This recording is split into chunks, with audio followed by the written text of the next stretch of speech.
Hello hi అండి, welcome to my channel సుధానిల్వ్లాగ్స్. అందరు ఎలా ఉన్నారండి? నేనైతే సూపర్గా ఉన్నాను. మీరు అందరు బాగుండాలని మనస్ఫూర్తిగా కోరుకుంటున్నాను.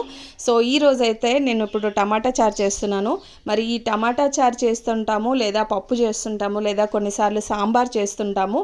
బట్ అన్నిటిపైన పొంగు అనేది ఇలా వస్తూ ఉంటుంది, చూస్తున్నారు కదా సైడ్కి.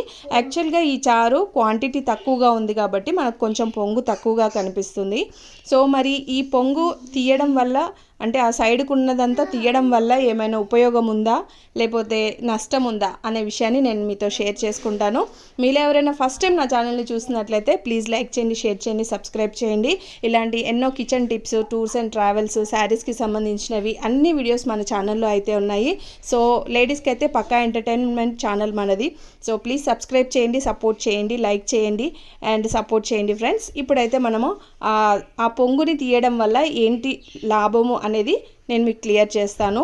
సో ఫస్ట్ నాకు కూడా ఇలానే డౌట్ ఉండేది, అసలు ఇదంతా ఇలా ఉంది తీయాలా వద్దా అనేది. బట్ దాంట్లో ఏమీ లేదండి, సింపుల్ లాజిక్. తెలిసిన వాళ్ళకి ఓకే, తెలియని వాళ్ళ కోసం మాత్రమే చెప్తున్నాను. సో ఆ పొంగు తీయడం వల్ల మనకి ఎటువంటి నష్టం లేదు. దట్టు ఆ పొంగు తీసేయడం వల్ల పప్పు కానీ, చారు కానీ, సాంబార్ కానీ క్లియర్గా నీట్గా కనిపిస్తుంది. ఆ పొంగులో ఏమి ఉండదు, దాంట్లో మినరల్స్ కానీ, విటమిన్స్ కానీ ఏమీ ఉండవు. సో హ్యాపీగా మనము ఆ పొంగుని తీసేసుకుంటే చూడడానికి కూడా డిష్ బాగుంటుంది అండ్ సర్వ్ చేసేటప్పుడు కూడా, వడ్డించేటప్పుడు కూడా చాలా నీట్గా ప్రజెంట్ చేసుకోవడానికి యూజ్ అవుతుంది అనమాట. ఇంతేనండి, సింపుల్ లాజిక్. సో ఇది నాకు తెలీదు, నేను కూడా ఒక దగ్గర చూసి తెలుసుకున్నాను కాబట్టి మీకు షేర్ చేస్తున్నాను. Thank you.